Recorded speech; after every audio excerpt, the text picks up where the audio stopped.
বাংলাদেশের স্বার্থ বিরোধী চক্র এখনো সুযোগের অপেক্ষায় রয়েছে।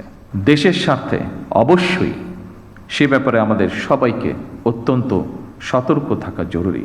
কারণ ওয়ালটন এখন দেশের সীমানা পেরিয়ে পৌঁছে গিয়েছে 50টিরও বেশি দেশে।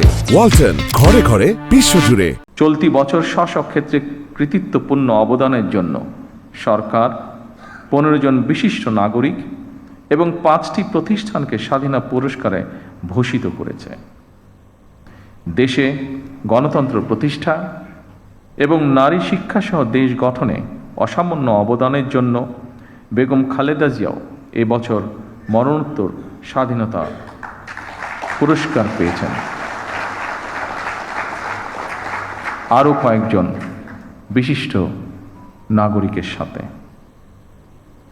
স্বাধীনতা পদক প্রাপ্ত সকল গুণীজন এবং প্রতিষ্ঠানকে আমি আমার নিজের এবং দেশ ও জনগণের পক্ষ থেকে আন্তরিক অভিনন্দন এবং মোবারকবাদ জানাই।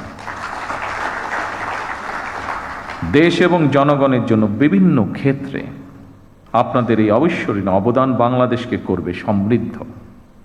আজ এবং আগামীর বাংলাদেশে প্রজন্মের পর প্রজন্ম ধরে আপনাদের এইসব অবদান প্রেরণার উৎস হবে বলে আমি বিশ্বাস করি।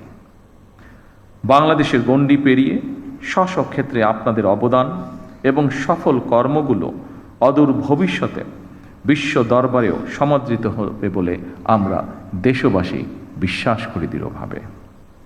সম্মানিত সুধীবৃন্দ, অসংখ্য প্রাণের বিনিময়ে আমরা একটি স্বাধীন বাংলাদেশ পেয়েছি। সেই বাংলাদেশটি এখন 55 বছর পার করে ফেলেছে। এত বছরেও আমাদের যেমন অনেক প্রাপ্তি রয়েছে, অপ্রাপ্তিও কিন্তু কম নয়। সুতরাং আমাদের প্রত্যাশিত স্বনির্ভর সমৃদ্ধ বাংলাদেশ গড়তে হলে প্রতিশোধ, প্রতিহিংসা কিংবা অযথা বিতর্ক নয়। শহীদ রাষ্ট্রপতি জিয়াউর রহমান বলতেন, জাতীয় ঐক্য আমাদের শক্তি, বিভাজন আমাদের দুর্বলতা।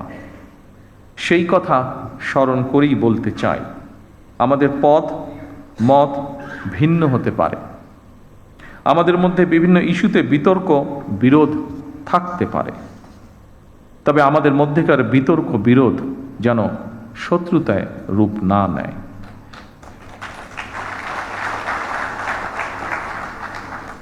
দেশের স্বার্থে অবশ্যই সে ব্যাপারে আমাদের সবাইকে অত্যন্ত সতর্ক থাকা জরুরি।